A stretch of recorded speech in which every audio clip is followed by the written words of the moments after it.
সবাইকে স্বাগতম জানিয়ে আজকের এই ভিডিওটি শুরু করতে যাচ্ছি। আজকের এই ভিডিওতে খুবই মজার এবং ইন্টারেস্ট এক্সপেরিমেন্ট করতে চলেছি, যেটা হচ্ছে মোটর ভার্সেস গরম পানি বা গরম অলি।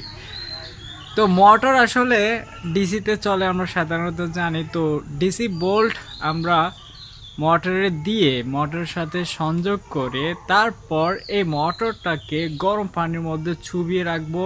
তো গরম পানির ফলে এই মোটরের কয়েল ফুরে যায় কিনা তা আমরা দেখব, এবং মোটরের আউটপুট অর্থাৎ আমরা যদি মোটরটাকে উল্টাভাবে ঘুরাই তাহলে যে বিদ্যুৎ উৎপন্ন হয় এই কয়েলটা কি পুড়ে যায় কিনা সেটাই দেখব।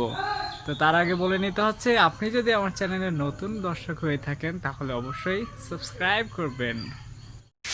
ওকে, এটা টেস্ট করার জন্য আমরা এক পাত্রের মধ্যে গরম পানি নিলাম এবং সাথে একটা মোটরের শেপে আমরা একটা পাংখা লাগিয়ে দিলাম এবং মোটরের আউটপুটে আমরা একটা বাতি লাগিয়ে দিলাম।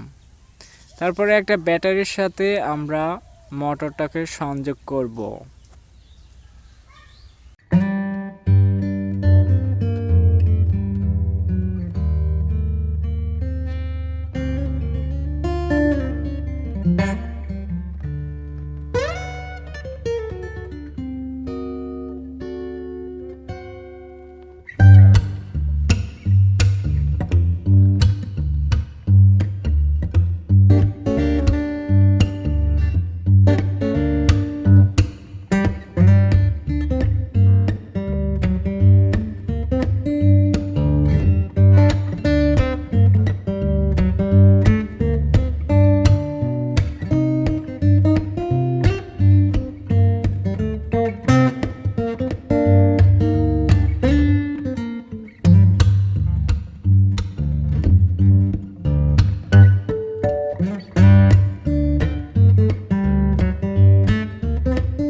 এ ছিল আমাদের আজকের এই ভিডিওতে মূল বিষয়। তো আশা করছি আমাদের এই ভিডিওটি ভালো লেগেছে। দেখতেই পেলেন যে একটা মোটর পানিতে নষ্ট হয় না।